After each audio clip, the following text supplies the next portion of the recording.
जापानले हाल विश्वभरिका विभिन्न देशबाट जापानमा काम गर्न आउने कामदारहरूलाई आम रूपमा स्वागत गरिरहेको छ। सन् 2020 अक्टोबरसम्ममा जापानमा काम गर्ने विदेशी कामदारहरूको सङ्ख्या 17,20,000 नागेको छ। सन् 2020मा जाइकाले विदेशी कामदार संसाधन स्वीकृति गर्ने मञ्च जेपी मराई एउटा जिम्मेवार मञ्चको स्थापना गरी विदेशी कामदारहरू निर्धक्कका साथ काम गर्न सक्ने वातावरण निर्माण गर्न प्रयास गरिरहेको छ। जापानमा काम गरेका विदेशी कामदारहरूले यहाँ सकारात्मक पक्षहरू धेरै छन् भनेर बताएका छन्। जापानीहरू जहिले पनि अरूको बारेमा सोचेर काम गर्ने गर्दछन्। सिक्ने कुराहरू उनीहरूसँग धेरै छन् जस्तो लाग्छ। सहकार्य गर्नु एकदम राम्रो कुरा हो जस्तो लाग्छ। नबुझेका कुराहरू भए पनि अत्यन्तै उत्साहपूर्वक सिकाइदिनुहुन्थ्यो। तर सोचेको भन्दा कम पारिश्रमिक पाउँदा जापान जानका लागि ऋण धेरै लिएकोले गाह्रो भयो। साथै राम्रो साथी सङ्गत नभएकोले काम गर्ने ठाउँमा बोलीचालीको सञ्चारको समस्या भएको जस्ता घटनाहरू पनि छन्।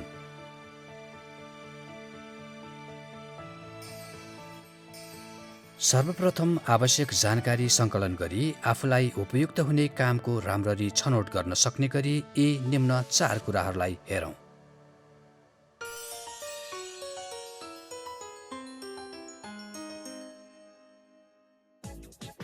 सबैलाई नमस्कार, मेरो नाम ताके हो।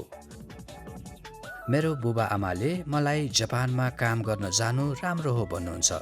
तर साँच्चै होला र? के म पनि जापानमा काम गर्न सक्छु र? ताकेजी नमस्कार, तपाईलाई भेटेर खुसी लाग्यो। मेरो नाम आन हो र मैले जापानमा काम गरेको छु। म तपाईलाई जापानको बारेमा भन्छु। विदेशी नागरिकहरूले जापानमा काम गर्न सर्वप्रथम जापान आउनु अगाडि जापान बसाइको लागि एउटा आवास अनुमतिको छनौट गर्नुपर्ने हुन्छ। विदेशी नागरिकहरूको लागि कुल 29 प्रकारका आवास अनुमतिहरू छन्। यी मध्ये जापानमा काम गर्ने धेरैजसो विदेशी नागरिकहरूले निम्न 3 प्रकारका आवास अनुमतिहरू लिएका हुन्छन्। साथै विद्यार्थी भिसा लिएर जापान आई यहाँ काम गर्नेहरू पनि छन्। जापानमा काम सम्बन्धी अनुभव बटुलेर विशिष्ट आवास भिसा पनि प्राप्त गर्न सकिन्छ। आवास अनुमति अनुसार कार्यशैली र पेसामा करियरमा परिवर्तन हुने भएकोले विस्तृत रूपमा हेरौँ। मलाई लाग्छ मेरो आफन्त पर्ने एकजना प्राविधिक प्रशिक्षार्थी प्रशिक्षणका लागि जापान जानुभएको थियो। प्रशिक्षण भन्नाले सिप सिक्दै पैसा कमाउन सकिने भन्ने हो नि, होइन र? हो नि, सही हो। प्राविधिक प्रशिक्षार्थी प्रशिक्षण भनेको काम गर्दै सिप सिक्नको लागि आवास अनुमति हो। जापानी कम्पनीमा काम गर्दा गर्दै त्यस कम्पनीको सिप हासिल गर्ने प्रणाली हो। आफ्नो देश फर्किसकेपछि उक्त सिपलाई सदुपयोग गर्नु नै यसको उद्देश्य हो र यो जापानले गर्ने अन्तर्राष्ट्रिय सहयोग मध्ये एक हो। यसमा दक्षता चाहिने कामहरू समावेश गरिएका छन्। प्राविधिक प्रशिक्षण लिन इच्छुक व्यक्तिले जापानी कम्पनीमा सिधै आवेदन दिँदैनन्। यसको लागि जापानी कम्पनीहरूले जापानको सुपरिवेक्षण गर्ने संस्था मार्फत प्राविधिक प्रशिक्षार्थी प्रशिक्षणहरू भर्ना गर्दछन्। सुपरिवेक्षण गर्ने संस्थाहरू प्राय सहकारी सङ्घहरू हुने भएकोले सहकारी भनेर भनिन्छ। सुपरिवेक्षण गर्ने संस्थाले यहाँहरूको देशको कामदार पठाउने संस्था मेन पावरमा कार्य विवरण र शर्तसहित प्रशिक्षार्थीको आवश्यकता सम्बन्धी जानकारी गराउँछ। त्यसपछि जापानी कम्पनीले कामदार पठाउने संस्था वा सुपरिवेक्षण गर्ने संस्था मार्फत अन्तर्वार्ता लिनेछ। अन्तर्वार्तामा उत्तीर्ण भएमा आवास अनुमतिको लागि आवेदन दिनेछ।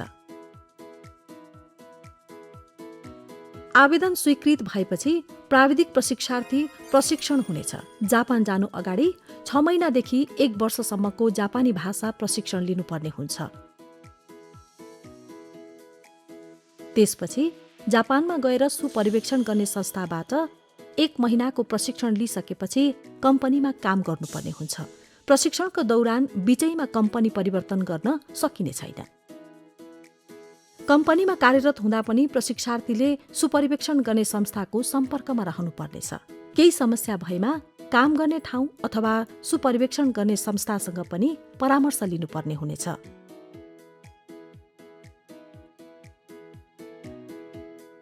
प्राय प्राविधिक प्रशिक्षार्थी प्रशिक्षणको अवधि 3 वर्ष हुन्छ।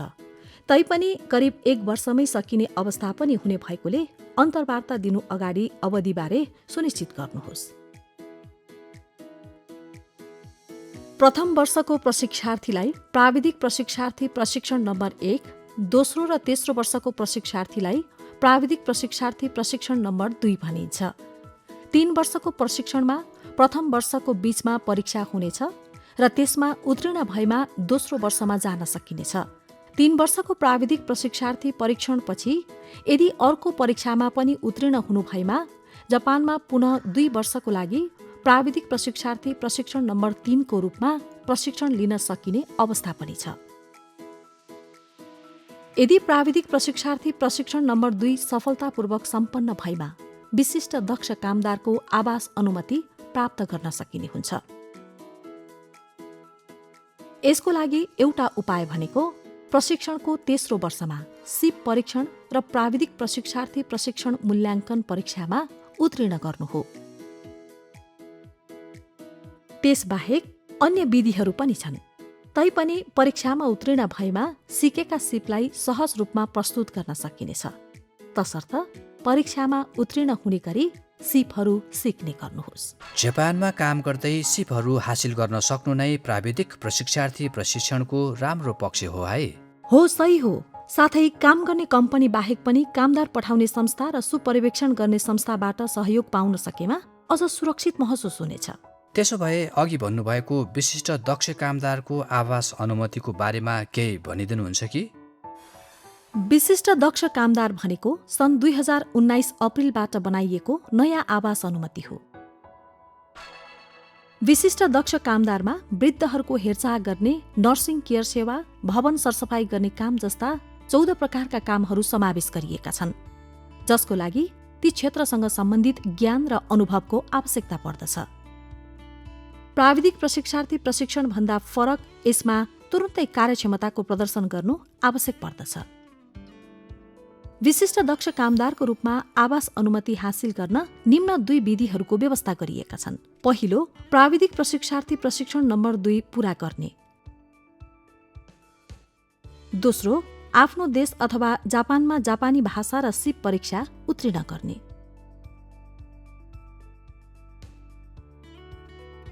विशिष्ट दक्ष कामदार आवास अनुमतिमा कामदार पठाउने संस्थासँग संलग्न हुनु आवश्यक छैन। त्यसको सट्टा कम्पनी वा दर्ता गर्ने सहयोगी संस्थाले भर्ना प्रक्रिया र जापान बसाइको क्रममा सहयोग गर्नेछ। विशिष्ट दक्ष कामदार नम्बर 1 को अवधि 1 वर्ष, 6 महिना वा 4 महिना हुनेछ। नवीकरण गरेमा 5 वर्षसम्म बसोबास गर्न सकिनेछ, तर परिवार साथमा लान पाइँदैन। विशिष्ट दक्ष कामदार नम्बर 2 भनेको उच्चस्तरीय सिपको आवश्यक पर्ने कामको लागि आवास अनुमति हो। विशिष्ट दक्ष कामदार नम्बर 1 भन्दा पनि गाह्रो सिप परीक्षा उत्तीर्ण भएमा यो अनुमति हासिल गर्न सकिनेछ। 5 वर्षभन्दा बढी पनि काम गर्न सकिनेछ। यसबाहेक केही शर्तहरू पूरा भएमा स्थायी आवासको अनुमतिको आवेदन दिन सकिनेछ।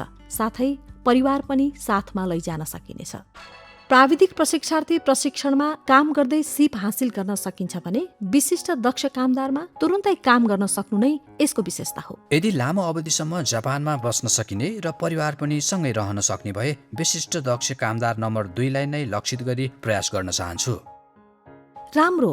इन्जिनियर, मानविकी शास्त्रका विशेषज्ञ, अन्तर्राष्ट्रिय सेवाहरूलाई हेरौँ है त। इन्जिनियर, मानविकी शास्त्रका विशेषज्ञ, अन्तर्राष्ट्रिय सेवा एउटा यस्तो आवास अनुमति हो जसमा विश्वविद्यालयमा सिकेका विशेष ज्ञानको सदुपयोग गरी उच्च स्तरको विशिष्ट काम गर्न सक्ने हुन्छ। उदाहरणको लागि प्रविधिमा इन्जिनियर, मानविकी शास्त्रका विशेषज्ञमा कम्पनी योजना र मार्केटिङ विभागको काम गर्न सकिनेछ। अन्तर्राष्ट्रिय सेवामा दैनिक रूपमा जापानी भाषाको प्रयोग हुने अनुवाद, दोभाषी जस्ता काम गर्न सकिनेछ। शैक्षिक योग्यताको सन्दर्भमा जापानी भाषा विद्यालयहरू बाहेक जापान वा आफ्नो देशको विश्वविद्यालय वा क्याम्पसबाट उत्तीर्ण गरेको अथवा जापानबाट विशेष पाठ्यक्रममा उत्तीर्ण गरेको हुनुपर्दछ।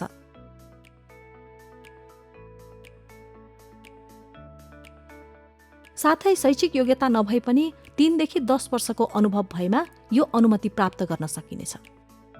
अन्तर्राष्ट्रिय सेवाको लागि JLPT N3 स्तरको जापानी भाषाको दक्षता आवश्यक पर्दछ। इन्जिनियर मानविकी शास्त्रका विशेषज्ञ अन्तर्राष्ट्रिय सेवा आवासीय अनुमतिमा काम गर्न जापानी कम्पनीमा जागिरको लागि आवेदन दिनुपर्दछ। रोजगारको लागि अनलाइनमा खोजी गर्ने, रोजगार मेलामा भाग लिने, मानव संसाधन कम्पनी रोजगार एजेन्टमा दर्ता गर्ने जस्ता विधिहरू छन्। साथै जापानको व्यावसायिक विद्यालय, क्याम्पस वा विश्वविद्यालय उत्तीर्ण हुनु अगावै जापानी कम्पनीमा आवेदन दिई उत्तीर्ण भएमा इन्जिनियर मानविकी शास्त्रका विशेषज्ञ अन्तर्राष्ट्रिय सेवा आवासीय अनुमतिमा परिणत गर्नेहरू पनि छन्। बसाइको अवधि 5 वर्ष, 3 वर्ष, 1 वर्ष, 3 महिनाको हुनेछ, जुन नवीकरण गर्न सकिनेछ। साथै परिवारलाई पनि साथमा लान सकिनेछ। प्राविधिक प्रशिक्षार्थी प्रशिक्षण र विशिष्ट दक्ष कामदारको फरक भन्नुपर्दा विशिष्ट दक्ष कामदारमा विशिष्ट विषयवस्तु सम्बन्धी काम गर्न सक्नु नै यसको विशेषता हो है। सर्वप्रथम जापानी भाषा सिकेर जापानको व्यावसायिक विद्यालय, क्याम्पस वा विश्वविद्यालयमा अध्ययन गरेमा यो आवास अनुमति प्राप्त गर्न सकिन्छ होला है। त्यसो गर्दा निकै खर्च लाग्ने भएकोले जापानमा काम गर्दै अध्ययन गर्दा राम्रो हुन्छ होला नि है? होइन, त्यसो होइन। जापानमा पार्ट टाइम गर्दै अध्ययन गर्न सकिन्छ र आफ्नो घरमा पैसा पठाउन पनि सकिन्छ भन्नेहरू पनि छन्। तर त्यो सही होइन। यो एकदमै महत्त्वपूर्ण विषय भएकोले यसबारे राम्ररी बुझौँ है त। सैद्धान्तिक रूपमा विद्यार्थी अनुमतिमा काम गर्न निषेध छ। यद्यपि अनुमति बाहेकका गतिविधिको पूर्व अनुमति प्राप्त गर्नुभएको खण्डमा सैद्धान्तिक रूपमा हप्ताको 28 घण्टासम्मको पार्ट टाइम वा इन्टर्न गर्न सकिनेछ। तर हप्तामा 28 घण्टाभन्दा बढी काम गर्न कानूनत निषेधित गरिएको छ। तसर्थ अध्ययन गर्दै काम गरेर घरमा पैसा पठाउन निकै गाह्रो हुन्छ।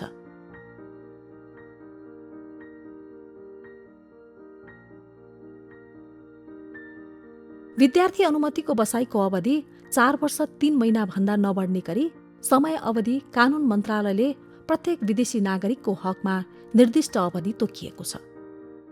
उच्च शिक्षा जस्ता अध्ययनलाई निरन्तरता दिने अवस्थामा नवीकरण गर्न सकिन्छ। यद्यपि हप्ताको 28 घण्टाभन्दा बढी काम गरेको खण्डमा आवास निरीक्षणको बेला फेला परे रोजगारीको आवेदन स्वीकृति हुने छैन। सन् 2019मा जापानको विभिन्न विद्यालय उत्तीर्ण गरेका विदेशी विद्यार्थीहरूमध्ये 36%ले जापानमा रोजगारी पाएको अध्ययनले देखाएको छ।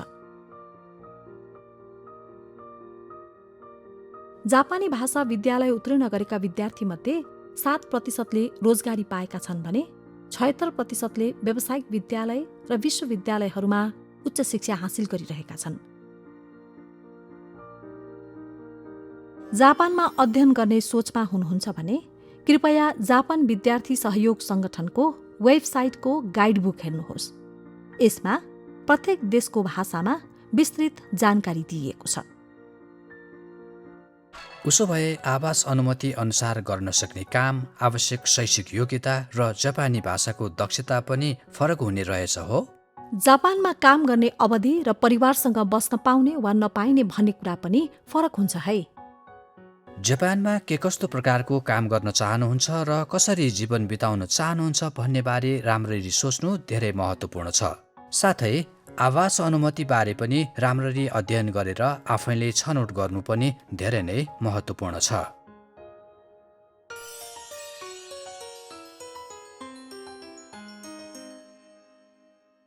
जापानमा हाल कार्यरत व्यक्तिहरूले कसरी जीवन बिताइरहेका छन् भन्ने बारे पनि केही सुन्न चाहन्छु। त्यसो भए जापानमा काम गर्ने अग्रजहरूको अवस्थालाई हेरौँ है त। इबाराकी प्रिफेक्चर कोनाका सहर स्थित मासिको रेबर उद्योगमा रेभर स्टिलको छड प्रशोधन र संयोजनको काम हुन्छ। यहाँ 10 जना भियतनामी नागरिकहरू कार्यरत छन्। उहाँ प्राविधिक प्रशिक्षार्थी प्रशिक्षण फुन्जी हुनुहुन्छ। भियतनाममा कामदार पठाउने संस्था सम्बन्धी टिभीको विज्ञापन हेरेर आकर्षित हुनुभयो अनि आफ्नो चिन्जानको मान्छेबाट पनि जापानमा जान सिफारिस गरेकोले जापानमा काम गर्ने निर्णय गर्नुभएको थियो। भियतनामी टिभी कार्यक्रममा सहयोग गर्ने कम्पनी कामदार पठाउने संस्थाको सूचना प्रसारण भइरहेको थियो र मैले होम पेजमा त्यसको खोजी गरेँ। जापान आउनु अगाडि करिब 6 महिना जापानी भाषा सिकेर जापानी भाषा प्रवीणता परीक्षा N5 उत्तीर्ण गरेँ। करिब 6 महिना जापानी भाषा सिकेर जापानी भाषा प्रवीणता परीक्षा N5 उत्तीर्ण गर्नुभयो। N5 स्तरको जापानी भाषा प्रवीणता परीक्षा उत्तीर्ण गरेर जापान आउनु भए पनि फुन्जीले धेरै सङ्घर्ष गर्नु पर्यो। काममा सबै जापानी भाषा मात्रै प्रयोग हुन्थ्यो, म केही बुझ्दैन थिएँ। तर अगाडि आएका प्रशिक्षार्थीहरू जापानी सिनियरहरूलाई राम्ररी त्यसको बारेमा बुझाइदिनुहुन्थ्यो र मैले बिस्तारै बिस्तारै भाषा याद गर्दै गएँ, जसले गर्दा काम पनि सजिलो हुँदै गयो।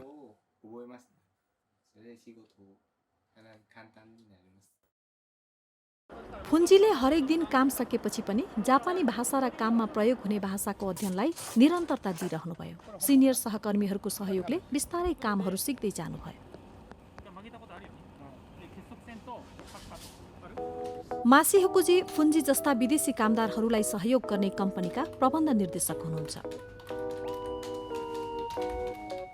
म सधैँ काम सकेपछि कामदारहरूको अपार्टमेन्टमा जान्छु र आज कस्तो भयो, नबुझेको कुरा केही छ कि भनेर सोध्ने गर्छु।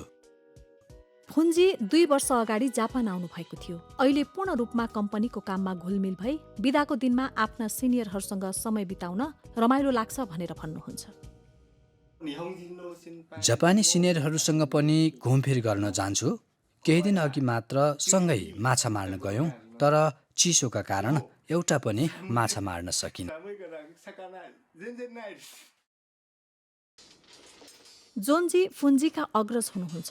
उहाँले मासीको उद्योगमा गत 5 वर्षदेखि प्राविधिक प्रशिक्षार्थी प्रशिक्षणको रूपमा काम गर्नुभई विशिष्ट दक्ष कामदारको आवास अनुमति प्राप्त गर्नुभएको छ। जापानमा काम गर्न थालेको अब 6 वर्ष लाग्छ। जापानमा धेरै भूकम्प आउने भए पनि भवनहरूमा त्यतिको क्षति हुँदैन। यदि भियतनाममा यस्तै भूकम्प गएको भए धेरै नै क्षति हुन्थ्यो होला। त्यसैले म जापानको उच्च प्रविधि सिक्न भनेर आएको हुँ। जापानी प्रविधि सिक्न आएको बताउने जोन्जीले काम र अध्ययन दुवैमा कडा मेहनत गर्नुभयो। प्राविधिक प्रशिक्षार्थी प्रशिक्षण नम्बर 2 पूरा गरेको बेला उनी उत्कृष्ट भएकोले सुपरिवेक्षण संस्थाबाट प्रशंसा समेत प्राप्त गर्नुभयो। डोङजी साँच्चै नै मेहनती व्यक्तित्व हुनुहुन्छ।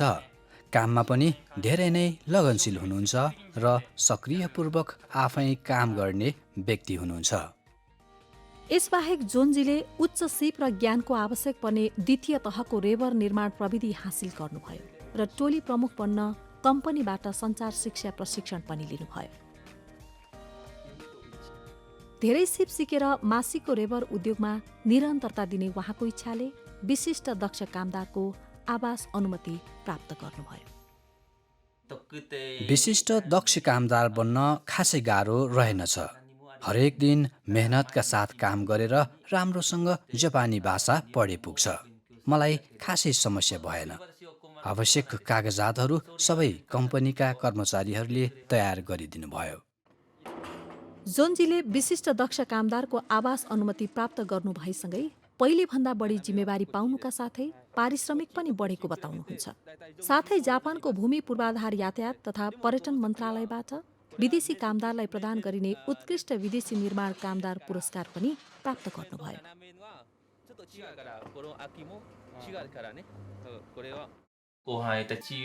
आफूभन्दा पछिका र नयाँ कर्मचारीहरूलाई पनि सिकाउने जिम्मेवारी पाएको छु, जुन म जिम्मेवारीपूर्वक निर्वाह गरिरहेको छु।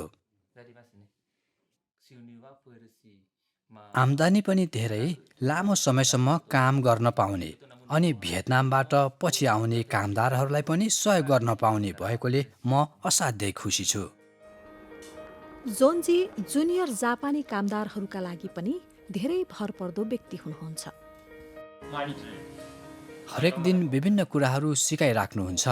उहाँको जापानी भाषा पनि बुझ्न सहज भएकोले म उहाँलाई सम्मान गर्छु। जोन्जीलाई कम्पनीका सहकर्मी र हरेक हप्ता जाने स्थानीय जापानी भाषा कक्षाका साथीहरूसँग भ्रमण गर्न अत्यन्तै रमाइलो लाग्छ। यी चाहिँ जापानी भाषा कक्षाका साथीहरूसँग भ्रमण जाँदाका फोटाहरू हुन्। शिक्षकहरू र विद्यार्थीहरू पनि सँगै गएका थियौँ। स्किइङ गर्दा सबैभन्दा रमाइलो लागेको थियो। प्रबन्ध निर्देशकका साथ भियतनामका जुनियरहरू र जापानी सिनियरहरू पनि सँगै गएका थियौँ। 今年のお正月は2回目になりますけど यो वर्ष नयाँ वर्षको समेत गरी 2 पटक स्किइङ गरेँ। धेरै राम्ररी स्किइङ गर्न सकेँ। कम्पनीको प्राङ्गणमै अपार्टमेन्ट छ। जोन्जी, फुन्जी र प्राविधिक प्रशिक्षार्थी प्रशिक्षक केतोजी करिब 3 जना सँगै बस्छन्। सबै सँगै सरसफाइ गर्ने र लुगा धुने गर्छन्। जोन्जीले खाना पकाउने जिम्मा लिनुभएको छ। म हरेक दिन बिहान, दिउँसो र बेलुकाको खाना बनाउँछु। यदि काममा जानु परेमा टिफिन बक्स पनि बनाउँछु। आजको रात्रि खानाको मुख्य परिकार जोन्जीको विशेष परिकार स्प्रिङ रोल हो। मासिकोजी सँगै खाना खाउँ न। हुन्छ, के अप्ठ्यारो त पर्दैन? ल त त्यसो भए खाउँ है त। धन्यवाद। यो अपार्टमेन्ट मासिकोजी र प्राविधिक प्रशिक्षार्थीहरूका लागि जापानी भाषा र कामको अध्ययन गर्ने ठाउँ पनि हो। पहिलो भियतनामी कामदार जोन्जीको अध्ययन क्लबमा भाग लिनु मासिकोजीको लागि पहिलो चुनौती थियो। जोन्जीलाई रेबर सम्बन्धी कसरी सिकाउने जस्तो लागेको थियो। सुरुमा साँच्चै नै गाह्रो लागेको थियो हामी दुवैलाई। 本当に分かんなくて हामी हरेक दिन यहाँ अध्ययन गर्थ्यौँ है। 本当に最初大変だったんだよズンさんと毎日やってたな勉強なここで करिब 4 महिना हो कि 6 महिना जति अध्ययन गऱ्यौँ। そう हो, त्यही त होला। जोन्जीले तपाईँहरू जस्ता जुनियर कामदारहरूलाई सिकाइदिने भएकोले मेरो काम कम भयो र मलाई काममा अलि हलुका भएको थियो। सिनियरहरू नभएको भए साँच्चै गाह्रो हुने थियो नि। धन्यवाद जोन्जी। रमाइलो रात्रि खानापछि सबैजना दोस्रो तल्लामा रहेको आआफ्नो कोठामा समय बिताउँछन्। यो फुन्जीको कोठा हो। याद गर्न चाहेका जापानी भाषामा लेखेको कागजहरू भित्तामा टाँसेर राखेका छन्। यो के लेखिएको होला? これはゲームダメ यो एउटा खेल हो, खेल्न いい मिल्ने। ですけど मलाई खेल मनपर्छ, तर मैले छाडेँ। मनपर्ने खेललाई त्यागेर धैर्य गरी फुन्जी हरेक दिन आफ्नो भविष्यको लागि अध्ययनमा तल्लीन हुनुहुन्छ। 3年間終わってから 3 वर्षको प्राविधिक प्रशिक्षार्थी प्रशिक्षण सकेपछि भियतनाम फर्केर आफ्नो परिवार तथा बालबच्चाहरूलाई सेटल गराएर जापान फर्कन चाहन्छु। でも2番は मेरो दोस्रो लक्ष्य भनेको भियतनाममा जापानी कम्पनीमा काम गर्नु हो। 作りましたけど जोन्जी व्यायाम गर्दै हुनुहुन्छ। व्यायाम गर्ने उक्त सबै उपकरणहरू जोन्जी आफैले रेबर छडबाट बनाउनु भएको हो। व्यायामसँगै उहाँले जापानी भाषाको पढाइलाई पनि महत्त्वका साथ निरन्तरता दिइरहनु भएको छ। 今お勉強してます अहिले जापानी भाषा प्रवीणता N1 स्तर पढ्दैछु। हरेक दिन करिब 2 घन्टा अध्ययन गर्छु। परीक्षाको 1 वा 2 महिना अगाडिदेखि दैनिक 4 घन्टा जति अध्ययन गर्नुपर्छ। म यो कम्पनीमा लामो अवधिसम्म काम गर्न चाहन्छु। बढीभन्दा बढी कामका बारे तथा जापानी भाषाको अध्ययन पनि गर्न चाहन्छु। अरू कम्पनीले नक्कल गर्न नसक्ने जटिल गुणस्तरका आल्बोनियम कास्टिङ उत्पादन हुने गर्दछ साकाय कास्टिङमा। यहाँ फिलिपिन्सबाट आउनुभएका रिचार्ड जी इन्जिनियरको रूपमा कार्यरत हुनुहुन्छ। विश्वविद्यालयसँग सहकार्य गर्ने यो कम्पनीको इन्टर्नसिप कार्यक्रममा सहभागी भएर यहाँ कामको अवसर प्राप्त भयो। इन्टर्नसिपमा भाग लिँदै गर्दा सबैजना धेरै मिलनसार भई विभिन्न कुराहरूमा एकअर्कालाई सहयोग गर्ने कुराबाट म धेरै प्रभावित भएँ। सबैले कामलाई महत्त्व दिने कुराबाट पनि अत्यन्त प्रभावित भएँ। साकाय कास्टिङका अध्यक्ष सुजुकीजी यसरी विदेशी कामदारहरूको सक्रियताले विदेशमा कम्पनीको सञ्जाल विस्तार हुने बताउनुहुन्छ। जापानी कर्मचारीहरू पनि विदेशमा विस्तारका लागि प्रयास गरिरहेका छन्। यसको लागि पहिले विदेशी कामदारहरूले सिनियरहरूको भूमिका निभाई बाटो पहिल्याइदिएमा पछिबाट जापानी कर्मचारीहरू पनि त्यसै बाटो पछ्याई सँगै जान सजिलो हुनेछ। रिचार्डजीले इन्जिनियर, मानविकी शास्त्रका विशेषज्ञ, अन्तर्राष्ट्रिय सेवाहरू सम्बन्धी आवास भिसा पाउनु भएको छ र विदेशी सामान उत्पादन तथा विकास सम्बन्धी काम गर्नुहुन्छ। उहाँले विश्वविद्यालयमा 30 घण्टाको मात्र जापानी भाषाको कक्षा लिनुभएको हो भने बाँकी आफैले सिक्नु भएको हो। साँझ घर फर्केपछि रिचार्डजी बाबु, आमा, परिवारसँग भिडियो च्याटमा कुरा गर्न रमाउनुहुन्छ। होसियार रहनु, सन्चै छ, राम्ररी काम गर्नु जस्ता सधैँ मिठा शब्दहरू सुनिरहेको छु। परिवारको सहयोग बिना म जापान आउन सक्दैन थिएँ होला। उनीहरू सबैले मलाई साथ दिइरहेका छन्। कम्पनीले आवास अनुमति प्राप्त गर्न सहयोग गर्यो। परिवारले जापानसम्मको हवाई टिकट लगायतका खर्चहरू पहिलो महिनाको पारिश्रमिक नपाएसम्मको लागि खर्च बेहोरिदिनु भयो। यस्तो परिवारबाट टाढा एक्लै बस्नुपर्दा रिचार्डजीले एक्लोपन महसुस त गरिरहनु भएको छैन।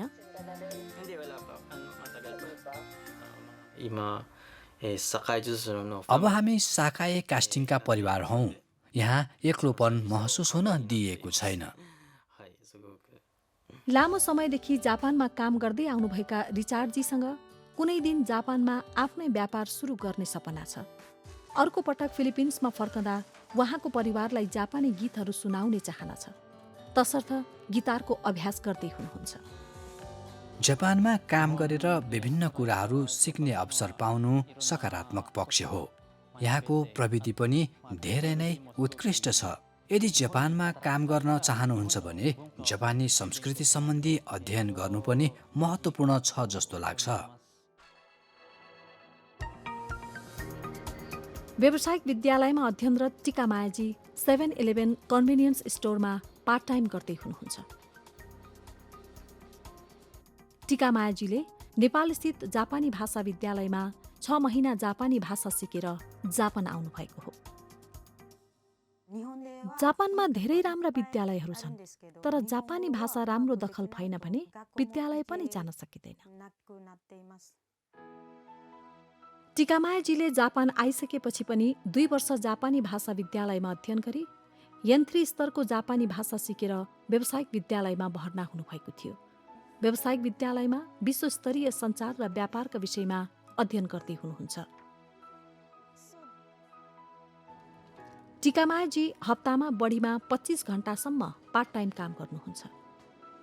तैपनि उक्त आम्दानीबाट दैनिक जीवन खर्च कटाउँदा पढाइ शुल्क तिर्न पुग्ने भएकोले परिवारले पढाइ खर्च बेहोर्दै आइरहेको छ। जापानमा नियम पालना गरेर काम गर्नु धेरै महत्त्वपूर्ण छ। नियमको पूर्ण पालना गरी काम गर्दा गर्दै जापानमा दैनिक खर्च जोहो गर्न गाह्रो भएको त छैन? जापानमा कोठा भाडा धेरै महँगो भएकोले साथीहरूसँग मिलेर कोठा लिएको छु। 2 जनाले करिब 65,000 जापानी येन तिर्छौँ। अहिले काम गरिरहेको पारिश्रमिकले दैनिक खर्च ठिकै चलिराखेको छ।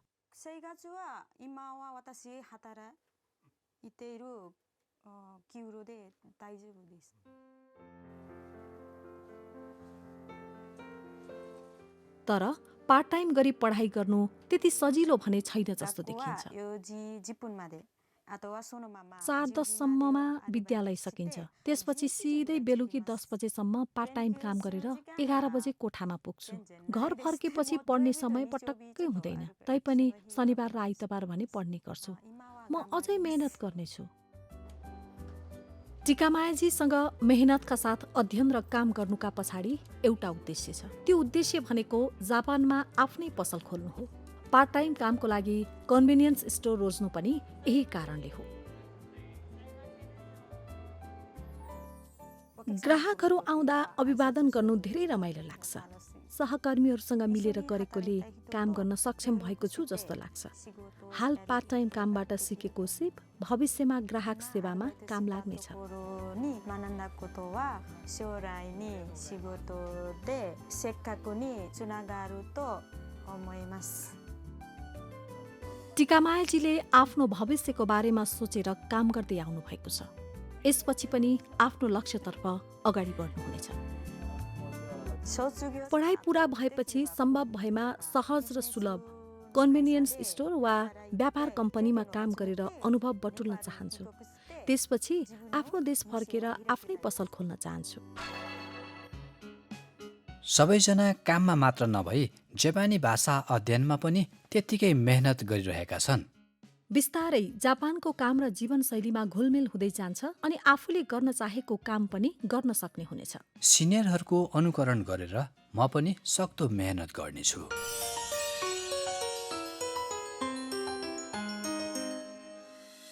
अहिलेसम्म देखिएका सिनियरहरू जस्तै जापानमा काम गर्न सकिएमा कति राम्रो हुन्थ्यो है। हो नि है, यसो भन्दै पनि कतिले जापानमा जान अघि धेरै कठिनाई भोगेका, कतिले जापानमा काम थालेपछि पनि धेरै समस्याको सामना गर्नु परेको पनि छ। त्यति मात्रै होइन, जापानी संस्कृति र जापानी भाषा बोलीचालीमा समेत समस्या भएको गुनासो पनि सुन्नमा आएको छ। ध्यान दिनुपर्ने कुराहरू पनि धेरै छन् है। हो, यो एकदमै महत्त्वपूर्ण विषय भएकोले के कस्ता समस्याहरू छन् हेरौँ है त। प्राविधिक प्रशिक्षार्थी प्रशिक्षणको बारेमा सोच्दै हुनुहुन्छ भने कामदार पठाउने संस्थाको छनौटमा गर्ने धेरै सतर्कता अपनाऊ। प्राविधिक प्रशिक्षार्थी प्रशिक्षणमा जापान जान इच्छुक विदेशी नागरिकहरूले कामदार पठाउने संस्था छनौट गर्दा चिने जानेकोले संस्था परिचय गराइदिन पनि सकिन्छ। यद्यपि यस्ता संस्थाहरूले अरू कामदार पठाउने संस्थाले लिने रकमभन्दा पनि बढी रकमको माग गरिराखेको छ। उक्त बढी रकममा धेरैजसो मध्यस्थकर्तालाई कामदार पठाउने संस्थाले दिने कमिसन समावेश गरिएको पाइन्छ। परिचय गराइदिए बापत कमिसन लिने व्यक्तिलाई ब्रोकर दलाल भनिन्छ। प्रत्येक देशमा सेवा शुल्क बापत लिइने अधिकतम शुल्क सम्बन्धी नियम पनि फरक हुने भएकोले सर्वप्रथम यस्तो नियमबारे राम्ररी जानकारी राख्नुहोस्। त्यस्तै जापान जानु अघि प्राविधिक प्रशिक्षार्थीहरूलाई ग्यारेन्टी डिपोजिट तिर्न लगाउने कामदार पठाउने संस्थाहरू पनि धेरै छन्। यद्यपि कामदार पठाउने संस्थालाई उक्त रकम लिन निषेध गरिएको छ। यो तालिकामा कामदार पठाउने संस्थालाई भुक्तानी गरेको रकम र आफ्नो देशमा पठाएको रकमको लागतको सारांश देखाइएको छ। यसरी कामदार पठाउने संस्था अनुसार लागतमा धेरै मात्रामा फरक देखिन्छ। तर महँगो रकम तिरेको भन्दैमा राम्रो कम्पनीमा काम गर्न सक्ने, जापानी भाषाको राम्रो अध्ययन गर्न पाउने, साथै जापान गएपछि राम्रो हेरचाह पाउन सक्ने चाहिँ होइन। कामदार पठाउने संस्था पिछे यसको लागत र जापानी भाषा शिक्षाको गुणस्तरमा निकै फरक हुने भएकोले मध्यस्थकर्ताले दिएको जानकारी या सिफारिसमा आफू मात्रै भर नपरी आफू स्वयंले पनि कामदार पठाउने संस्थाको छनौट गर्ने तथा सही जाँच गर्ने गरौँ। सर्वप्रथम आधिकारिक र कामदार पठाउने संस्था हो कि होइन भन्ने बारे ओटिआइटी विदेशी प्राविधिक प्रशिक्षार्थी प्रशिक्षण संस्थाको वेबसाइटमा राम्ररी हेर्नुहोस्। साथै सिनियर प्रशिक्षार्थीहरूले दिएको समीक्षा, मौखिक जानकारी वा विश्वसनीय संस्थाहरूद्वारा सञ्चालित शैक्षिक वेबसाइटहरू राम्ररी हेरेर बुझेर मात्रै कामदार पठाउने संस्थाको छनौट गर्नुहोस्।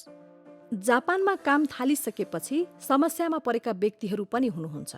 जापानमा काम गर्ने विदेशी नागरिकहरूलाई पनि जापानको कानूनले सुरक्षण प्रदान गरेको हुनुपर्छ। यद्यपि दुर्भाग्यवश यस्ता समस्यामा पर्ने घटनाहरू पनि भएकै देखिन्छ। कपडा सिलाइको केएस फ्याक्ट्रीमा प्राविधिक प्रशिक्षार्थी हिएनजीले काम गरेको पहिलो प्रशिक्षण केन्द्रमा समस्याको सामना गर्नु पर्यो।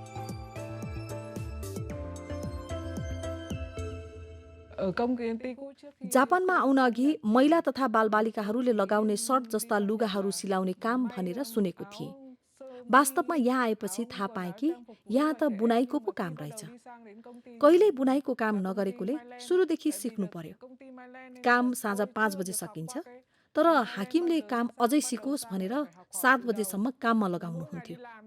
शनिबार र आइतबार समेत काम गरे, तर ओभरटाइमको पैसा पाइन। अध्ययनको लागि समयको आवश्यकता हुन्छ भन्ने कुरा बुझेको भए पनि 2-3 महिनासम्म पनि त्यस्तै स्थिति रह्यो। केही समयपछि कामदार पठाउने संस्थाको प्रतिनिधिहरू भियतनामबाट जापान आउनुभयो। कम्पनीले अब तपाईँको आवश्यकता छैन भनेकोले सँगै घर फर्कौँ भन्नुभयो। म छक्क परे। सामान्य रूपमा काम गरिरहेको भए तापनि कम्पनीबाट अकस्मात मेरो आवश्यकता छैन भनेर भने। Bây giờ công ty không nhận nữa thì muốn đưa về nước. Thế mình cũng thắc mắc là bảo tại sao mà đang làm mà công ty lại bảo là không tự nhiên không nhận nữa. जापानको सिप सिक्ने इच्छा लिएको अनि छोरीलाई राम्रो शिक्षा दिन चाहेका हिएनजीले स्वदेश फर्कन अस्वीकार गर्नुभयो र सुपरिवेक्षण गर्ने संस्थासँग परामर्श लिनुभयो। यद्यपि उहाँको समस्याको समाधान हुन सकेन, जसका कारण उहाँले सहयोग गर्ने संस्थासँग सहयोग माग्नुभयो। सहयोग गर्ने संस्थाले एउटा रिपोर्ट तयार गरेर ओटीआईटीलाई हिएनजीको संरक्षणको लागि अनुरोध गर्यो। ओटीआईटीले हिएनजीको जिम्मा लिई नयाँ सुपरिवेक्षण गर्ने संस्था अन्तर्गतको अर्को प्रशिक्षण केन्द्र खोजिदिनुभयो। केएस फ्याक्ट्रीको प्रशिक्षार्थी हिएनजी अहिले ढुक्कसँग प्रशिक्षण लिइरहेको बताउनुहुन्छ। जापानको सिप सिक्न इच्छुक हिएनजी छोरीलाई राम्रो शिक्षा दिन चाहन्थिन्, तसर्थ उहाँले घर फर्कन अस्वीकार गर्नुभयो र पर्यवेक्षण संस्थासँग परामर्श लिनुभयो।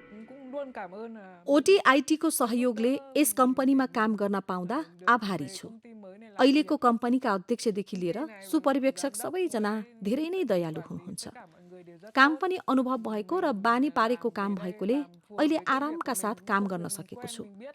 जापान आउनु अगाडि पर्यवेक्षण गर्ने संस्था वा कम्पनीको बारेमा राम्ररी जानकारी लिएर मात्रै आउनुहोस्। Nhưng ai đến trước khi đến Nhật ấy, hãy tìm hiểu kỹ nghiệp đoàn và tìm hiểu kỹ công ty trước khi sang Nhật và समस्यामा पर्नुभयो भने सकेसम्म छिटो सुपरिवेक्षण गर्ने संस्थासँग परामर्श लिने वा कामदार पठाउने संस्थामा सम्पर्क गर्नुहोस्। यदि समाधान नभएमा ओटीआईटी वा एफआरईएससी जस्ता जापानी सार्वजनिक संस्थामा सम्पर्क राख्नुहोस्।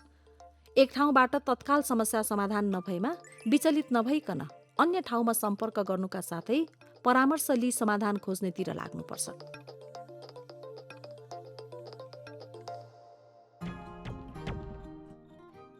जापानमा कति जति कमाउन सकिन्छ भन्ने विषयमा धेरैजनाको चासोको विषय जस्तो लाग्छ। याद राख्नुपर्ने कुराहरू जापान आउनु अघि तिर्नुपर्ने रकमको बारे र जापानमा बसोबासको लागि आवश्यक दैनिक जीवन खर्चको बारे। यहाँ जापानमा काम गर्ने सिनियरहरूको अवस्थालाई केलाउने प्रयास गरेकोले यसलाई ध्यानपूर्वक हेर्नुहोस्। मासिक तलबबाट कर र सामाजिक सुरक्षा बीमा प्रिमियम कटौती गरेपछि बाँकी रहेको रकम नै तपाईँले प्राप्त गर्ने वास्तविक तलब हो। हरेक महिना घर भाडा, पानी, बिजुली, ग्यास, खाना, सञ्चार तथा विविध खर्चहरू इत्यादि तिर्नुपर्छ। साथै विद्यार्थी भएमा थप अध्ययन शुल्क पनि तिर्नुपर्छ।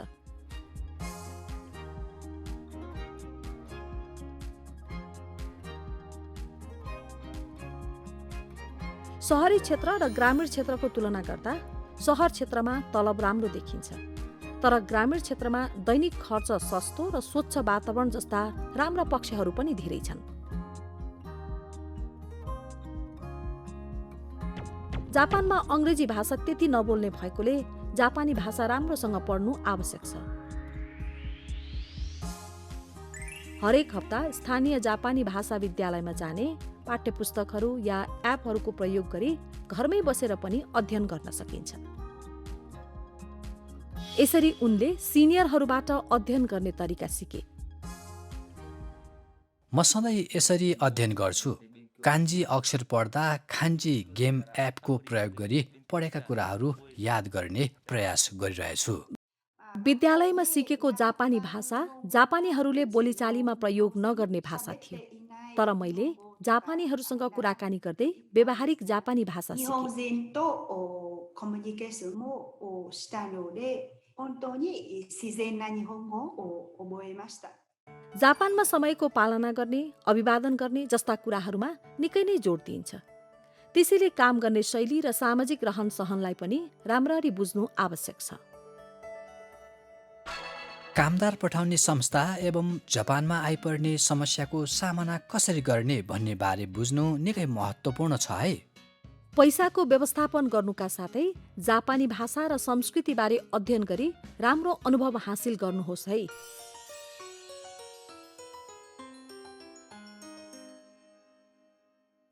सबैजनाको जापानमा काम गर्ने वातावरणको ज्ञान फराकिलो भयो है। हजुर, जापानमा काम गरेर त्यसपछि आफ्नो देशमा जापानी भाषा प्रयोग हुने काम गर्न चाहन्छु। हो, जापानमा काम गर्नु लक्ष्य होइन। तपाईँ भविष्यमा कस्तो काम गरी कसरी जीवन बिताउन चाहनुहुन्छ, त्यसको लागि तपाईँ कुन सिप र दक्षता हासिल गर्न चाहनुहुन्छ भन्ने बारे राम्ररी सोचेर जापान आउनु अत्यन्तै महत्त्वपूर्ण छ। अवश्य पनि आफ्नो परिवार, साथीहरू र आफ्नो वरपरका मानिसहरूसँग पनि राम्ररी परामर्श लिनुहोस् है। हस्। अब जापानमा हासिल गरेको अनुभवलाई आफ्नो करियरको बाटोमा जोड्न सफल भएका सिनियरहरूका केही सल्लाहहरू प्राप्त गरेका छौँ। सुनौ है त। म्यानमारका किन्जीले प्राविधिक प्रशिक्षार्थीका रूपमा 3 वर्षसम्म सवारी साधनको पाटपूर्जा कारखानामा काम गर्नुभएको थियो। उहाँ स्वदेश फर्केपछि सवारी साधन उत्पादन कम्पनीमा टोली प्रमुखको रूपमा सक्रियपूर्वक कार्यरत हुनुहुन्छ। जापान जानको लागि ऋण लिएकोले मलाई धेरै गाह्रो भयो। ऋण तिर्न र पारिवारिक खर्च पनि धान्न परेकोले सबै ऋण तिर्न मलाई 1 वर्ष लाग्यो। म अनावश्यक रूपमा कहीँ पनि घुमफिर गर्न गइनँ, त्यसैले पैसा बचत गर्न सकेँ। जापानबाट फर्किसकेपछि सर्वप्रथम परिवारको काममा सघाएँ। त्यसपछि JFT आधारभूत परीक्षा दिएर उत्तीर्ण गरेँ। पुनः जापान जान इच्छुक भएका कारण मैले परीक्षा दिएको थिएँ।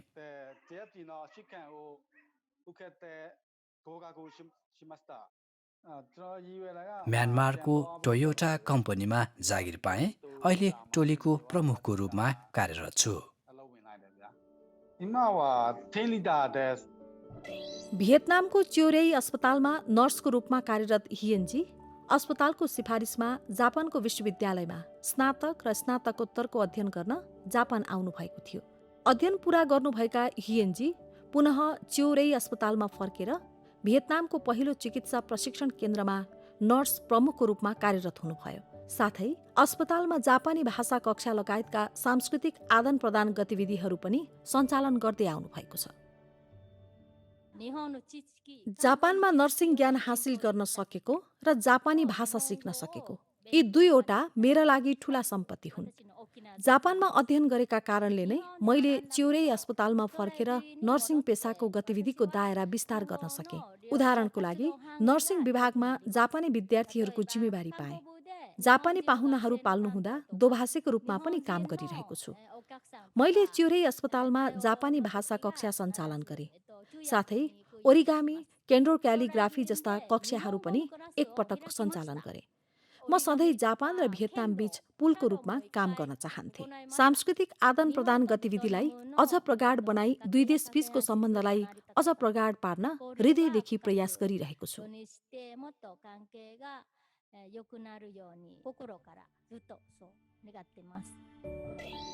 जापानको प्राविधिक विद्यालयमा अध्ययन गर्न आउनुभएका मङ्गोलियाका बद्राजीले जापानको विश्वविद्यालयमा स्नातक र स्नातकोत्तरसम्मको उच्च शिक्षा हासिल गर्नुभएको थियो। त्यसपछि उहाँले सिस्टम इन्जिनियर र परामर्शदाताको रूपमा जापानमा 8 वर्ष काम गर्नुभयो। आफ्नो देश फर्केपछि आफ्नो जन्मभूमिमा उहाँले IT सम्बन्धी कम्पनी सुरु गर्नुभयो। जापानीहरूसँग 1-2 वर्ष काम गरे पनि धेरै कुराहरू सिक्न सकिन्छ। त्यस्तै जापानमा काम गर्नुभयो भने काम सम्बन्धी जिम्मेवारी बोधको भावनाको विकास हुनुका साथै विश्वमा जहाँ गए पनि राम्रो व्यवसायी बन्न सक्षम हुनेछ। यदि आफ्नो देशको विकासका साथै आधुनिकीकरणमा योगदान दिन चाहनुहुन्छ भने जापानमा हासिल गरेको अनुभवलाई आफ्नै देशमा सक्रियपूर्वक काम गर्न सक्ने ठाउँहरू प्रशस्त हुन्छ जस्तो मलाई लाग्छ।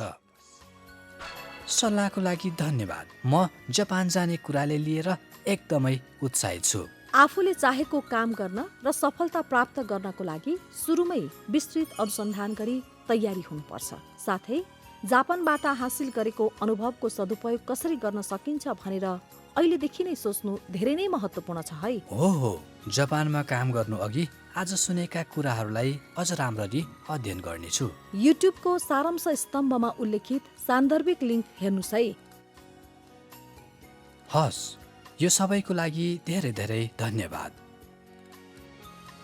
जापानमा रहेका अधिकांश विदेशी नागरिकहरूले निर्धक्कका साथ काम गर्न सकुन् र जापानबाट आफ्नो देश फर्किसकेपछि पनि जापानमा हासिल गरेको अनुभवको सदुपयोग गरी सक्रियताका साथ जीवन अगाडि बढाउन सकुन् भन्ने लक्ष्यले जाइकाले पनि आफ्नो प्रयास जारी राख्नेछ।